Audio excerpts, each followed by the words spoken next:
pessoal, eu me chamo John e como diria Augusto Nicodemos, nossa vontade é como um carro quebrado, sempre pende para um lado.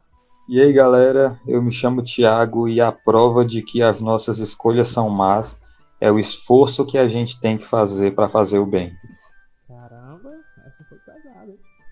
E aí galera, tudo bem? Como é que vocês estão? Tá começando mais um Harmonia Teológica, esse podcast aqui dentro do Papo de Tocador. E como intuito falar sobre um bom papo, sobre boa teologia, né? A gente vai falar hoje sobre um assunto bem bacana, mas antes disso, quero agradecer a todo mundo que está acompanhando a gente aqui no primeiro episódio da Harmonia Teológica e no Papo de Tocador também. Muito obrigado a todo mundo. E se você gostou desse episódio, compartilhe com os seus amigos, compartilhe com o grupo da igreja. Segue a gente no Instagram, @Papo de Tocador, beleza? Lá a gente está postando umas coisas bem legais. Tenho certeza que você vai gostar. E hoje a gente vai falar sobre... Assim, eu queria explicar mais ou menos porque a gente fala sobre teologia aqui. Como é tudo muito novo, sempre tem que explicar as coisinhas no começo, né? Então a gente fala sobre boa teologia aqui, mas de vez em quando a gente vai falar um pouco também, pender para um lado de devocional. Então esse episódio vai ser um pouco mais devocional, não vai ser tão técnico teologicamente falando. E a gente vai falar hoje que a nossa vida, ela não é um RPG. A gente vai saber por que a nossa vida não é um RPG nesse episódio de hoje. Então fica com a gente até o final, que tá muito bacana esse episódio.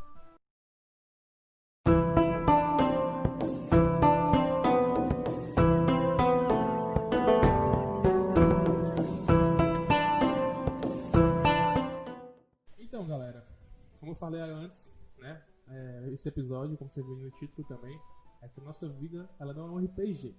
Por que a gente decidiu fazer esse tema? Eu e o Thiago, né, a gente começou uma mesa de RPG semana passada, não foi? Isso aí. A gente começou uma mesa de RPG. E pra quem não sabe, RPG é um jogo, me corrija se estiver errado, Thiago, é um jogo de mundo aberto, em que a gente tem que criar a nossa história. A gente cria a história, o mestre, o Thiago é o mestre da nossa mesa, então ele cria a história, ele cria todo o contexto, tudo que está acontecendo, onde a gente vai começar a história, a cidade. A gente cria os nossos personagens, as características do nosso personagem, a gente cria a história do nosso personagem, as intenções dele, as motivações dele, de quem ele não gosta. Enfim, a gente constrói tudo. O RPG, ele é um jogo em que você se reúne com amigos e claro que tem as instruções iniciais, mas você constrói tudo do zero. E por que a gente decidiu fazer esse episódio? Porque eu tava pensando um dia, jogando RPG com a galera, eu pensei assim, poxa, e eu vi isso de uma pessoa também. Eu tava conversando com uma pessoa, só para dar um contexto aqui, eu tava conversando com uma pessoa, e ela tava passando por um momento muito difícil, sabe? E ela também conhece, joga RPG, e ela falou assim, poxa, eu queria tanto que a minha vida fosse igual ao RPG, que a gente tem controle sobre tudo, né? E faz com que tudo tenha um sentido, a gente coloca as coisas onde a gente quiser. E isso me deu um start pra... Poxa, eu acho que seria um episódio muito legal a gente falar sobre como é a nossa vida, infelizmente, ou felizmente, não é um RPG. Né? Porque... Felizmente. Felizmente. Porque A gente vai ver que felizmente. A gente teria controle de tudo, mas felizmente, graças a Deus, a gente não tem. Então é só para dar um contexto geral, para você que não sabe o que é RPG, o RPG é isso, e por isso que a gente decidiu fazer esse tema. E por que eu já quero fazer uma breve introdução aqui também, por que a gente, o Thiago falou, né, felizmente a nossa vida não é RPG.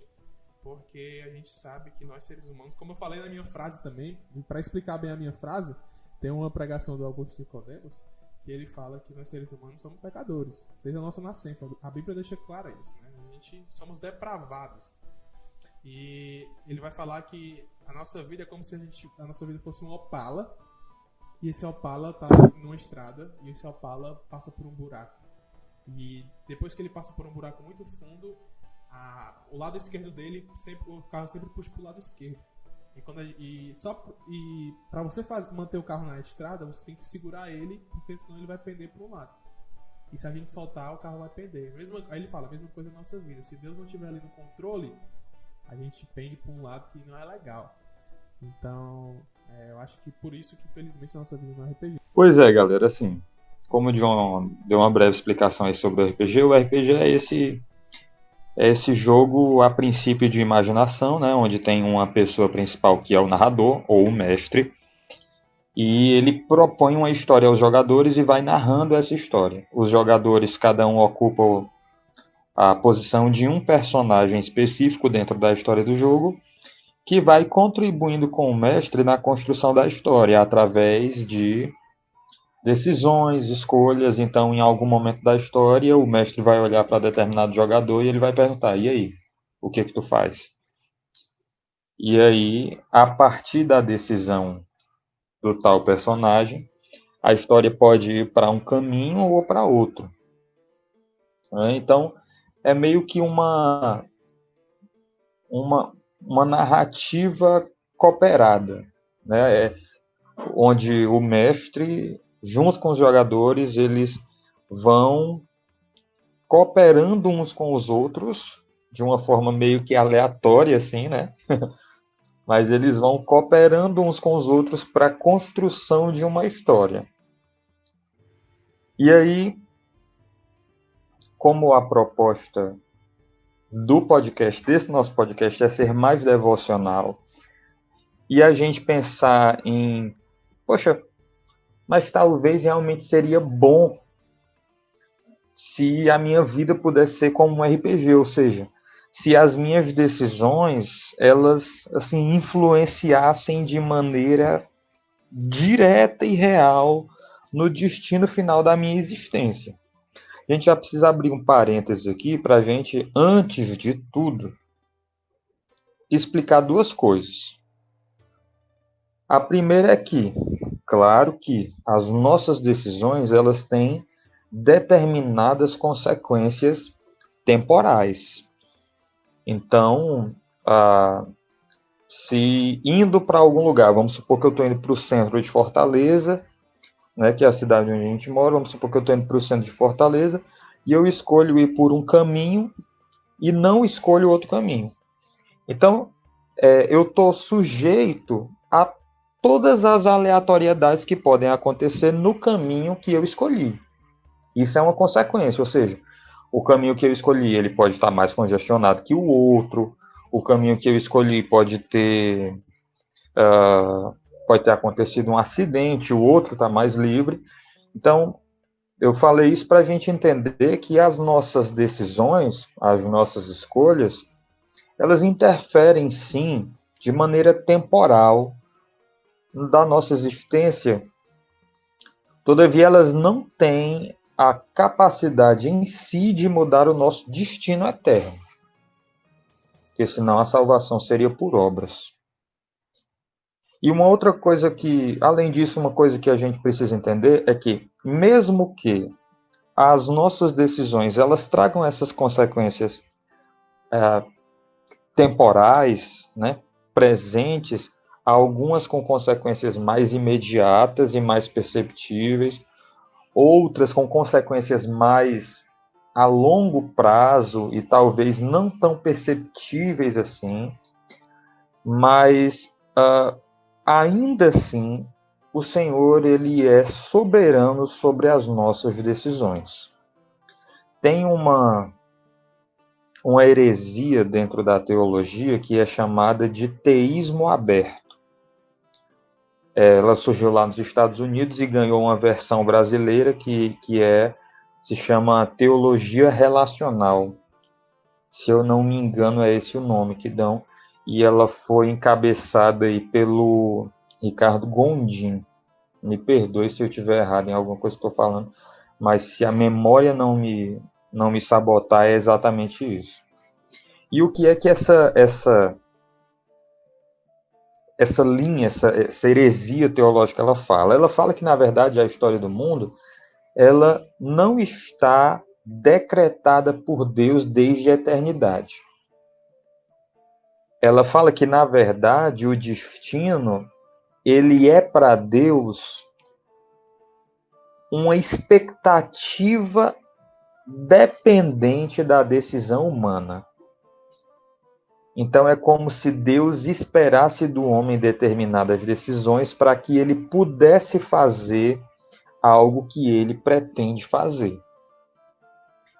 Então a gente tem aí esse teísmo aberto, essa teologia relacional, ela deforma Deus a ponto de ele ser alguém, um ser quase que ansioso, né, de estar ali na torcida para que a gente faça o certo, para que aí sim ele possa fazer aquilo que ele deseja fazer na nossa vida, ou na nossa família, ou na história da nossa nação, ou na história da humanidade em si.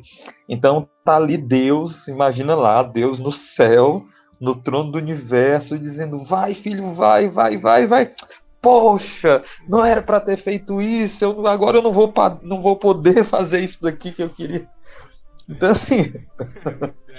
Se torna cômico, né, mano? Se torna cômico, cara, se não fosse trágico. Mas, assim, é um exemplo bem absurdo, né, que a gente deu assim, mas é exatamente nisso que essa heresia que deriva aí da teologia liberal, né, a maioria dessas heresias contemporâneas, elas são um braço da teologia liberal, que desconsidera a Escritura como revelação integral e infalível de Deus. Mas, enfim, então, essa percepção do teísmo aberto, ela remonta justamente a esse cenário de RPG que a gente falou, né? Onde, no caso, Deus seria o mestre e ele está narrando a história da humanidade, mas que para que essa história se desenrole, em algum momento ou outro ele vai precisar do ser humano para ter a decisão crítica, né? Em algum momento. Só nessa declaração, só nesse resumão que a gente deu, a gente já consegue perceber assim o quanto essa linha de teologia ela é herética, porque ela esvazia Deus da sua soberania. Na verdade, essa teologia ela diz que Deus ele nega a sua soberania em prol do seu amor, ou seja, ele ama tanto o homem, mas ama tanto o homem que ele oferece ao homem um ambiente de completa liberdade e ele se poupa da sua soberania em detrimento, aliás, em prol da liberdade humana. Ele é como se Deus dissesse: filho, eu te amo tanto, eu te amo tanto, eu te amo tanto, que eu vou deixar você fazer o que quiser e eu vou me poupar do meu atributo soberano. Só que, pensa nisso. Deus amou tanto a Cristo, tanto a Cristo, tanto a Cristo, que o que ele fez com Cristo foi manifestar a soberania da sua vontade. Quando Cristo orava no Getsemane: Pai, por favor, afaste de mim esse cálice. E esse cálice aí, só explicando de forma rápida, esse cálice aí não era o fato de morrer. Jesus ele estava plenamente consciente que ele era necessário ele morrer. Ele já havia falado isso com os discípulos. A angústia de Cristo ali era a distância do Pai que iria ser causada pelo fato de ele carregar todos os pecados de todos os homens em todo o tempo, naquele momento da cruz. Então, o cálice que ele pediu para ser afastado era justamente o cálice da ira de Deus, de ser alvo. Se a gente for só pensar aqui, tipo, isso é muito forte, mano, só abrindo parêntese, né? É muito forte porque, por exemplo, quando a gente peca, a gente comete, vou dizer, um pecado, já é algo. Você tem um Espírito Santo lhe convencendo desse pecado, já é algo de peso, entendeu? E agora Sim. Você carregar todos os pecados de todos os homens em todo o tempo. Exatamente, cara. É algo muito pesado. E aí você tem ali o Filho de Deus puro, perfeito, íntegro em todo o seu caminhar, sem nenhum pecado, orando ao Pai para que, se fosse possível, afastasse dele o cálice da ira, desse distanciamento momentâneo da presença de Deus, porque estaria carregando o pecado de toda a humanidade. E o que Deus fez? Ele cedeu por causa do seu amor? Não, de maneira nenhuma. Ele cumpriu a sua vontade.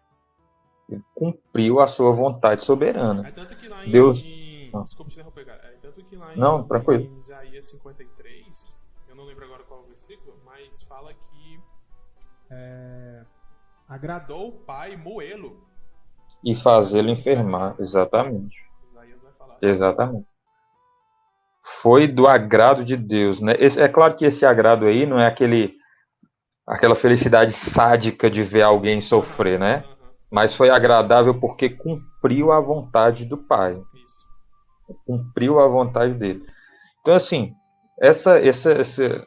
esse caminho aí do teísmo aberto, ele é nitidamente herético, cara. Nitidamente herético. Claro que ele tem um contexto específico que vai gastar muito tempo se a gente for explicar aqui, mas ele é nitidamente herético porque ele traz a ideia de que, de alguma forma, algum atributo de Deus supera os outros. E assim, se algum atributo de Deus supera o outro, isso já o descaracteriza como pleno. Ele não seria pleno se algum dos atributos dele extrapolasse acima dos outros atributos. E se tem uma coisa que difere Deus de nós, dos seres humanos, é que Deus é pleno em todos os seus atributos. É por isso que um dos frutos do Espírito, ou seja, um dos reflexos desse brilho de Deus nas nossas vidas é a temperança, ou domínio próprio, ou seja, é a capacidade, né, essa capacidade mínima que nos é possível de tentar equilibrar as nossas emoções debaixo da condução do Espírito Santo. É não ser, como a palavra mesmo diz, nem demasiadamente justo, de forma que eu mesmo não me consuma, nem demasiadamente isso ou aquilo, mas que a gente tenha essa mínima capacidade que nos é possível de sermos equilibrados nas nossas emoções, né? E isso daí, isso que nos é possível, é um fragmento sujo do ser de Deus. Então, em Deus, essa plenitude, essa temperança, esse equilíbrio, entre aspas, é pleno, é completo, de maneira que todos os seus atributos cooperam em prol da sua vontade, daquilo que ele deseja fazer. A sua soberania não ultrapassa seu amor, nem o seu amor é inimigo da sua justiça ou da sua soberania, mas todo o ser de Deus coopera em prol daquilo que ele deseja fazer. Daquilo que ele deseja fazer. Inclusive, separei até aqui alguns versículos que exemplificam bem isso.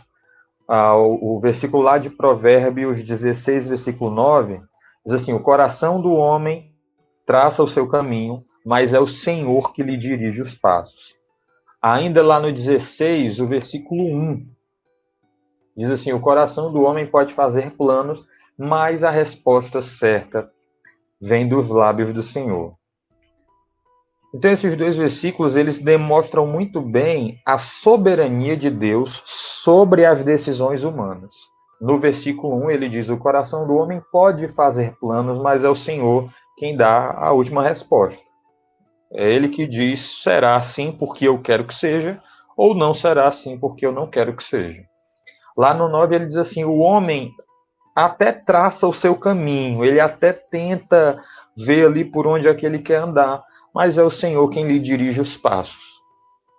Em algum momento, apraz a Deus mudar o coração humano para que ele não tome determinada decisão que ele pretendia tomar.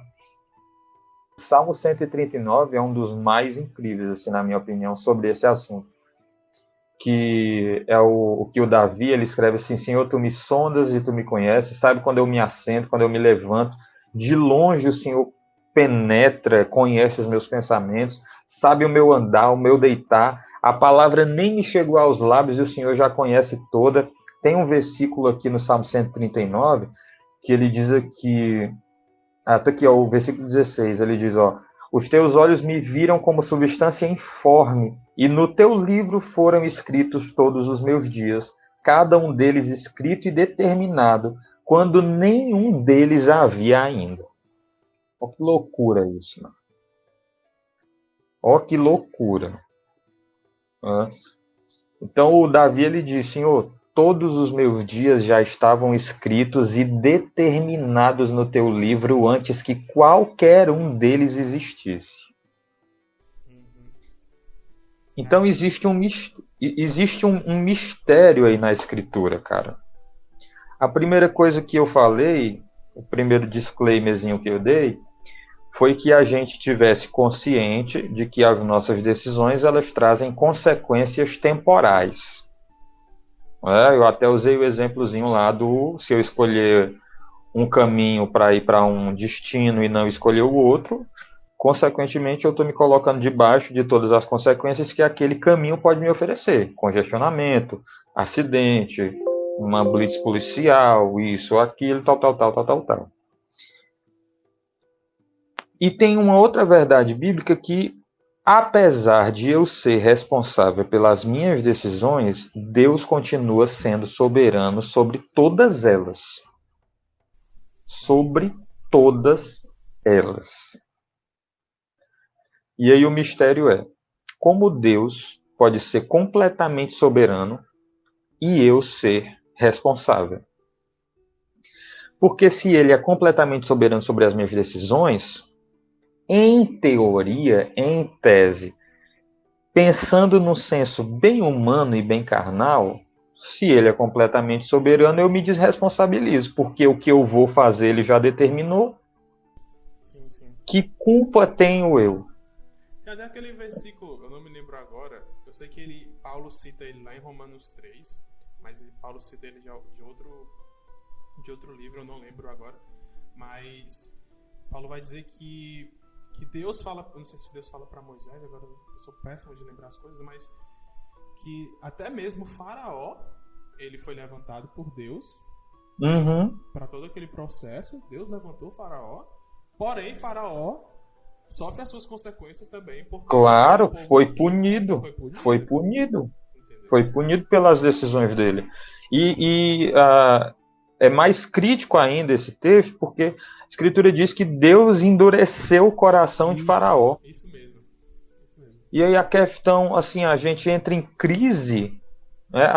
Algumas pessoas entram em crise pensando, poxa, como Deus pode ter endurecido o coração de Faraó e ainda assim ter responsabilizado ele pelas suas ações, pelas suas decisões, se foi ele mesmo que endureceu, se ele mesmo levantou o Faraó para esse propósito. Esse é o mistério que existe entre a doutrina da soberania humana, da soberania de Deus e da responsabilidade humana. E o mistério é esse. A Escritura não vai responder esse mistério. Ela trata as duas doutrinas como reais, verdadeiras e que caminham de forma paralela.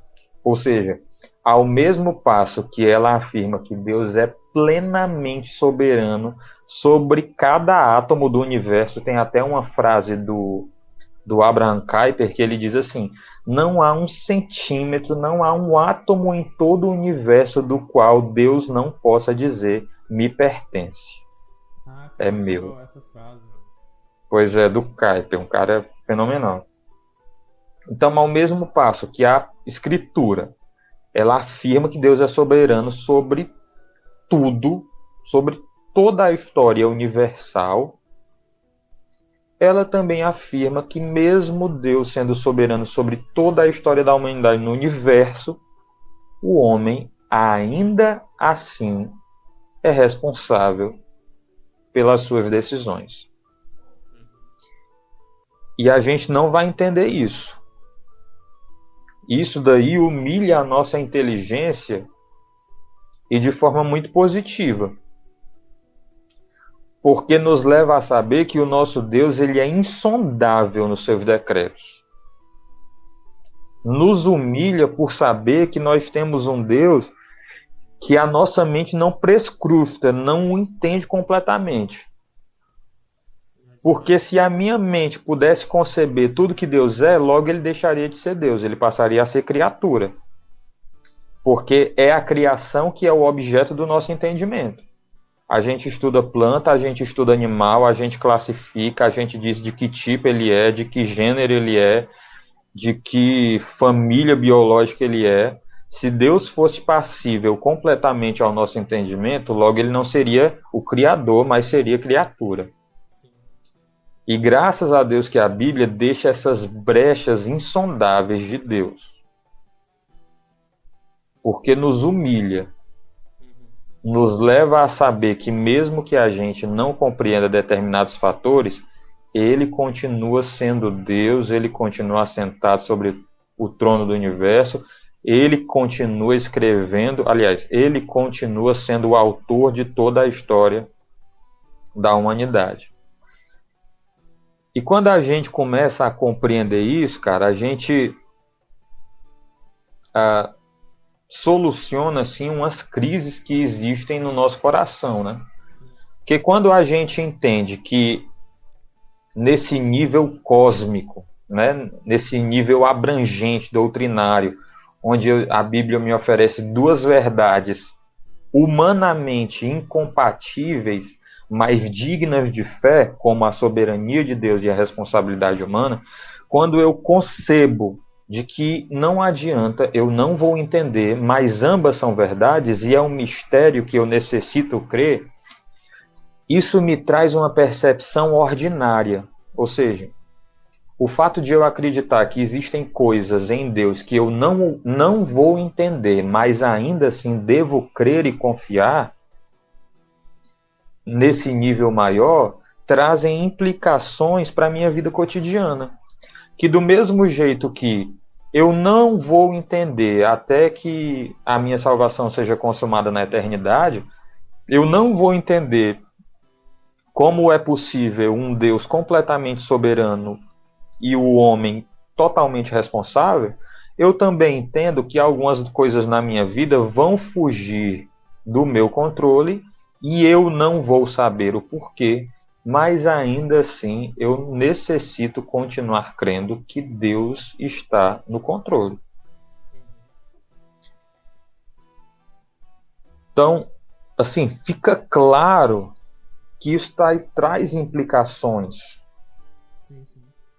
práticas para a nossa vida. Não é só teorização. A gente não está só,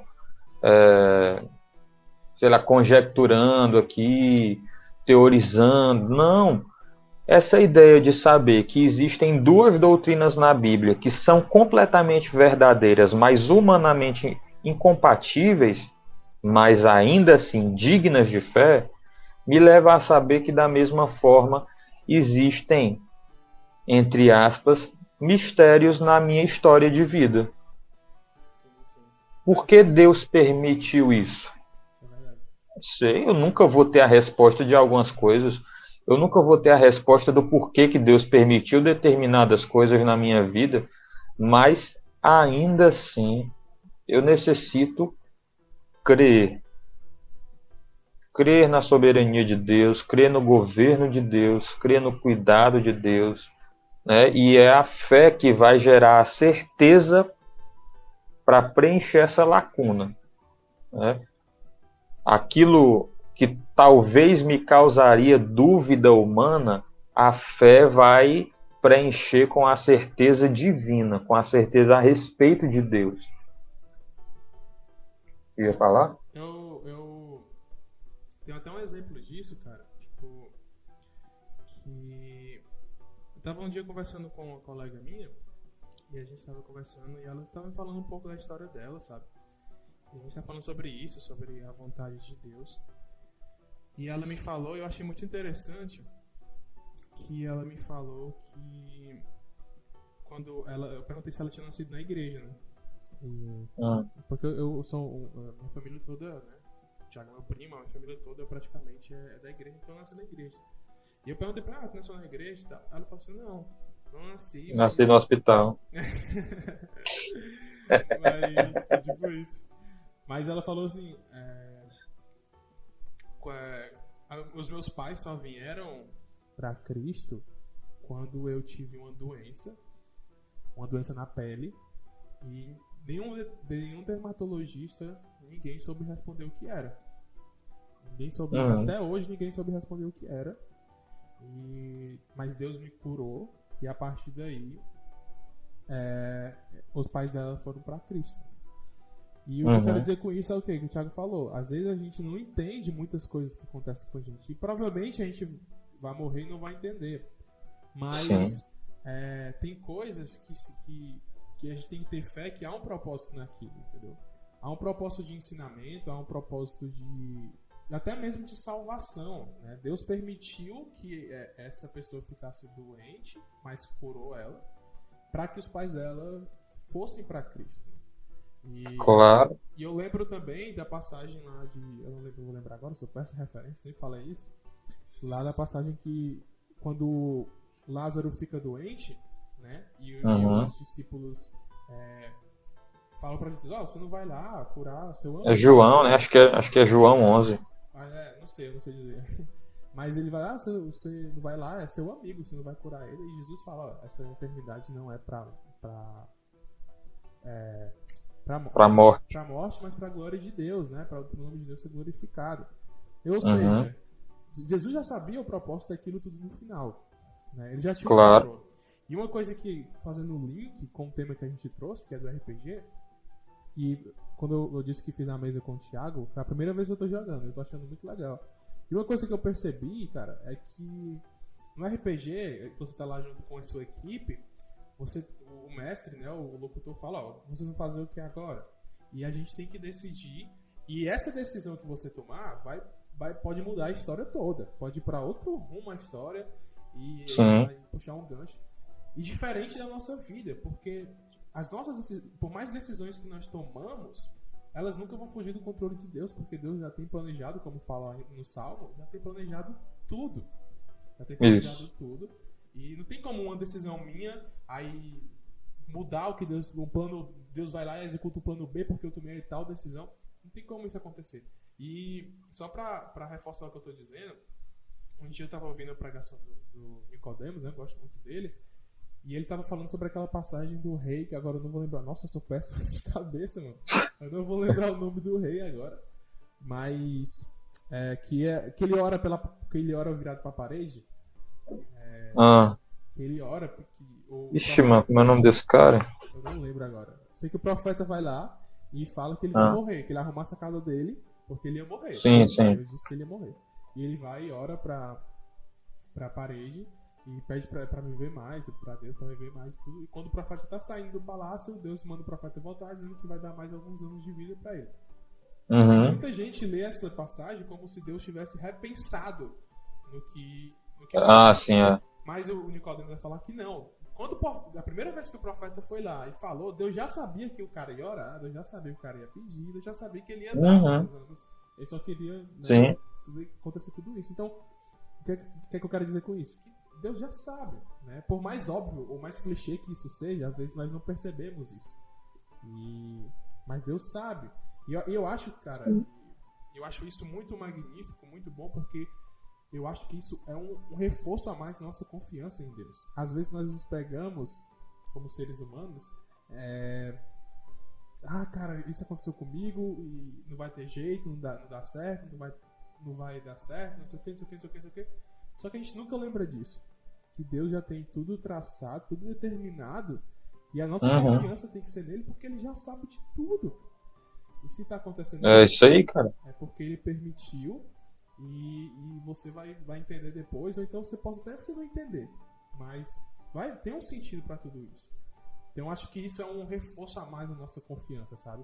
É um reforço a mais porque, cara, se você entender, você que tá ouvindo a gente, entender que Deus está no controle disso de fato, você entender isso de fato, a sua vida, cara, tudo bem que a gente passa por dificuldades, né, se entristece, mas a sua vida ela vai ser, posso dizer, um pouco mais tranquila, mais calma, no sentido em que você vai ter uma segurança e uma esperança. Vai ser mais contente. Isso. Então, tipo, eu acho isso sensacional, cara. Eu acho isso muito legal.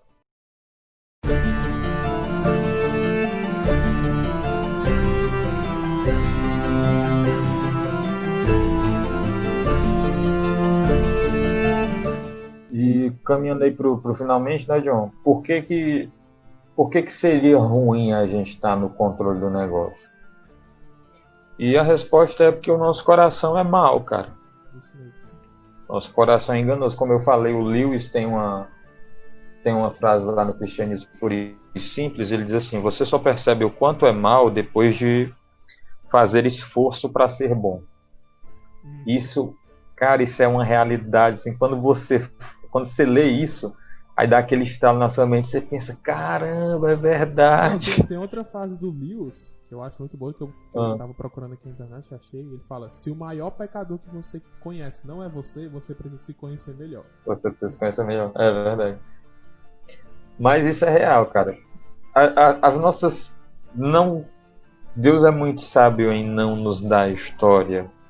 Aliás, as rédeas da história na nossa mão.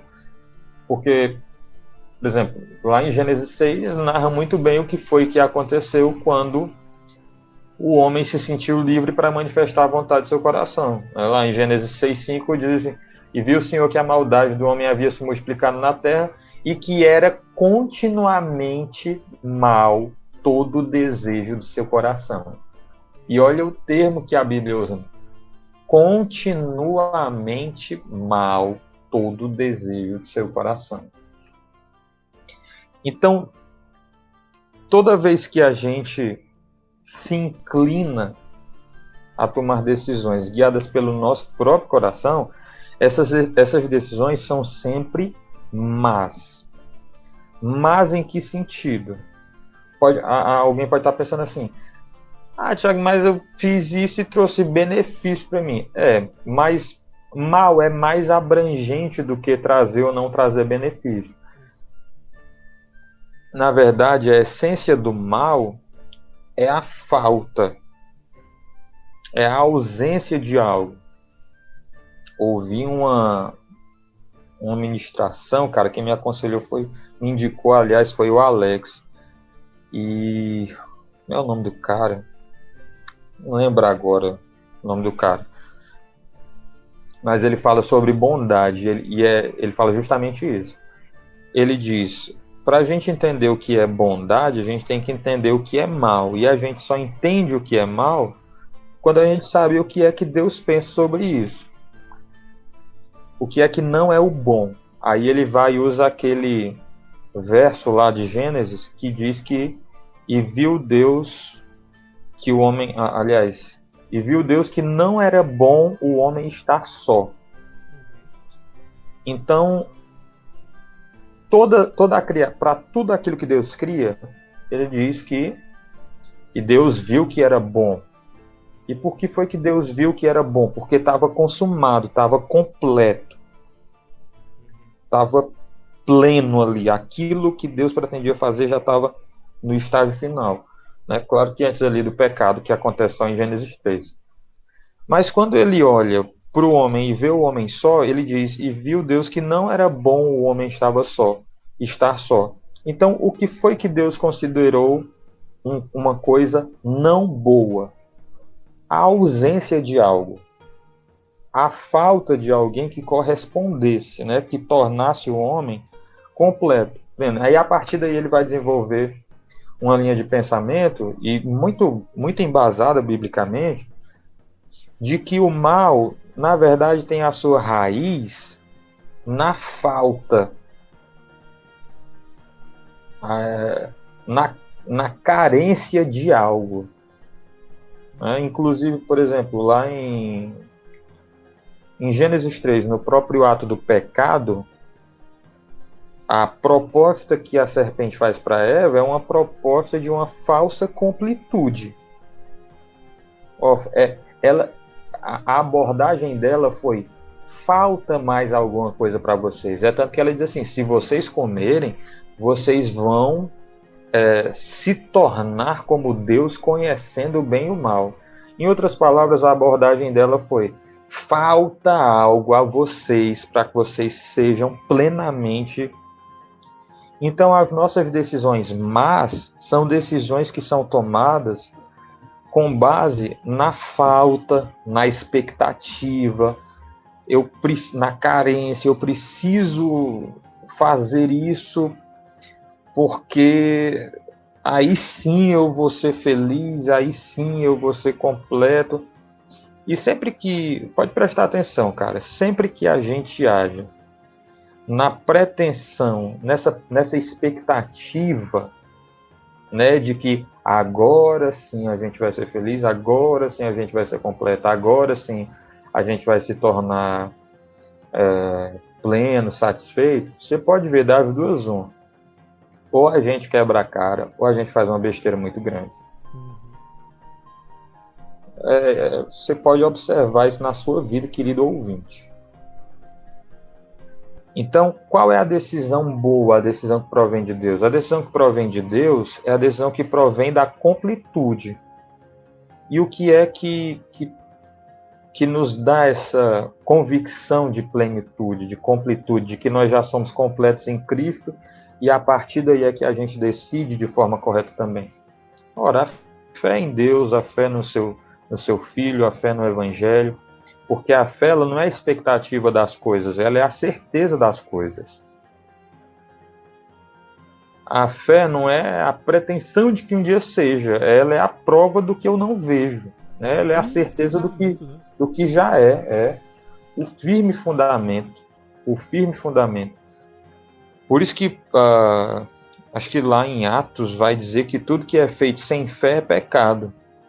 É pecado e é mal porque não parte desse senso de que eu já tenho todas as coisas em Cristo, e porque eu já tenho todas as coisas em Cristo, eu vou decidir não com base na minha falta, né? Eu vou decidir com base nas convicções de que eu já sou completo em Cristo, e aí sim as minhas decisões elas não vão causar prejuízo nem em mim nem em ninguém, elas vão acrescentar. Tem uma música do Projeto Sola, eu já deixo aí a indicação, que é o Salmo 23, a música é 23 o nome. E no final do refrão ele fala, né? O Senhor é meu pastor e aquilo que eu não tenho, eu não preciso desejar. Ele fala exatamente isso, né? Porque o Senhor ele é o nosso pastor. E quando você vai ler o Salmo 23, você vai ver que o Senhor é meu pastor, por isso ele me guia, ele me guarda, ele vai descrevendo tudo que Deus faz por você. Você não precisa desejar mais nada, entre aspas. Até a expressão correta, é porque as nossas traduções vieram com um equívocos na tradução, né?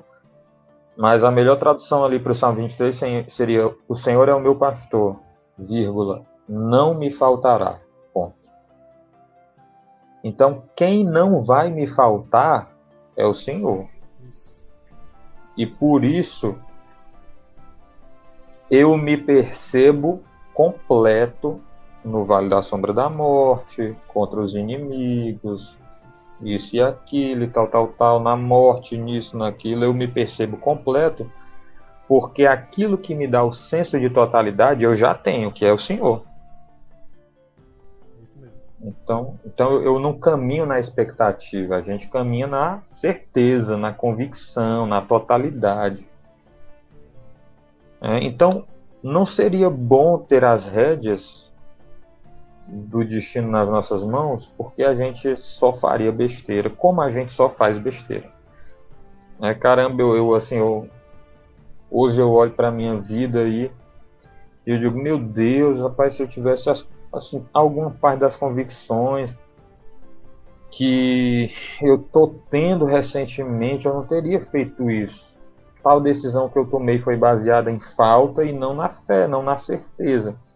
Até comentei com os colegas recentemente, eu dizia, rapaz, eu acho que eu tô começando a me converter agora. Eu acho que eu tô começando a me converter agora. Eu até mudei a descrição no perfil. Antes era, lá no Instagram, antes tinha cristão ou pelo menos tento. Agora eu coloquei ateu não praticante. Essa foi boa. Porque, caramba, mas ainda falta tanto para eu poder me considerar um cristão, que eu tenho até vergonha de dizer que eu sou. Verdade, cara, verdade. Ateu não praticante foi muito ateu não praticante, né, mas ateu não praticante. Como o próprio Augusto Nicodemos diz, todos nós temos um ateu dentro de nós E todo dia a gente tem que dar uma facada nele pra ver se esse desgraçado morre. Bem isso, bem isso. Pois é, mas é real. Então, assim, espero que tenha trago luz aí, né, John, Com certeza, pra galera que tá ouvindo. com certeza. E conforto também pro coração.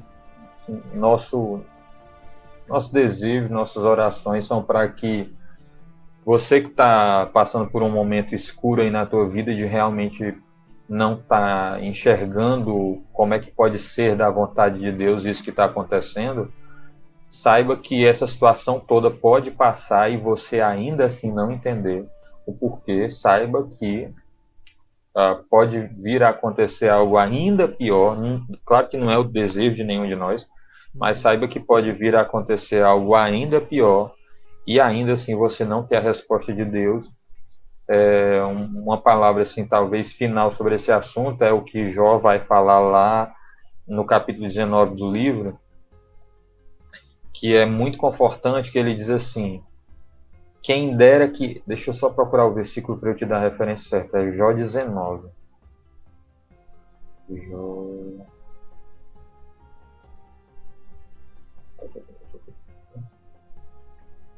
Jó 19, lá do 23.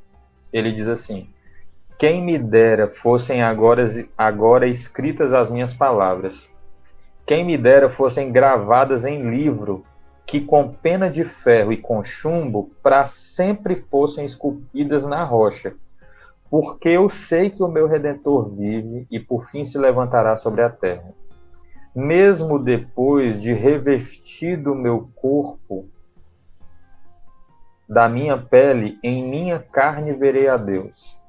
Verei por mim mesmo, os meus olhos o verão, e não outros. De saudade desfalece o meu coração dentro de mim. Tem uma versão desse texto, cara, que ele diz assim: quem me dera que essas minhas palavras fossem escritas e gravadas, porque eu sei que o meu Redentor vive e por fim se levantará sobre a terra, mesmo depois que os meus ossos estivessem no pó. Eu o verei como ele é. Então, olha que declaração que Jó está dando. Jó está dizendo assim, ó: eu queria que tudo isso que eu estou dizendo fosse gravado, porque eu sei que um dia o meu Redentor se levantará, mesmo que seja depois da minha morte. Mas mesmo depois da morte, eu verei como ele é. Macho, olha que loucura. Ele tá dizendo assim, ó: eu sei que eu posso morrer nessa situação, mas eu confio que o Senhor se levantará e eu verei, mesmo depois de morto. Mesmo ainda que seja depois que eu morrer, eu verei e isso vai me bastar. É muito muita, cara. É muita convicção. Então, nossa oração, nosso desejo é para que você que está ouvindo isso realmente seja confortado aí pelo Espírito do Senhor, sabendo que em Cristo nós temos o amém para todas as promessas de Deus, como diz lá em 2 Coríntios, acho. Nós temos o amém para as promessas de Deus. Em Cristo nós já temos a plenitude daquilo que a gente necessita para aprender a viver contente em toda e qualquer situação. E realmente ele não vai nos fazer falta. Resta a gente confiar as nossas decisões a ele, resta a gente se submeter à sua vontade e caminhar na luz do Senhor. Isso mesmo. Cara, eu queria finalizar o episódio. Eu lembrei de uma coisa aqui agora. Que eu lembro de... Eu não sei de quem foi que eu ouvi essa frase, cara. Mas eu fui uma frase muito engraçada que falava assim: que Deus criou primeiro o homem, porque se ele tivesse criado os dois juntos, a mulher ia dar palpite. Mas o que eu quero dizer com isso é que a gente tem, como resumindo tudo, a gente tem essa inclinação, cara, de querer fazer tudo do nosso jeito, que parece bom aos nossos olhos, mas no final... Caraca, tava indo tão bem o negócio. No final a gente não consegue fazer nada, porque a gente é pecador. Como diz Paulo lá em Romanos 3, né? Se você for ler a descrição lá de Romanos 3, cara, você fica um pouco meio assustado, né? Que Paulo vai falar que pesado. Somos sepulcro aberto, nossa boca, né? Corre pra fazer o mal, pra derramar sangue. Uhum. Então, tipo, resumindo, é bem isso mesmo. Eu queria agradecer a todo mundo que ouviu a gente. Eu espero que vocês tenham gostado. Recomendo você a jogar um RPG, se você quiser. Junta aí com seus amigos, aprende. Sei. É muito legal. Muito bom, cara. É muito bom. E lembre-se, né? Nossa vida, ela não é um RPG, mas felizmente a nossa vida não é um RPG, que Deus está no controle de tudo.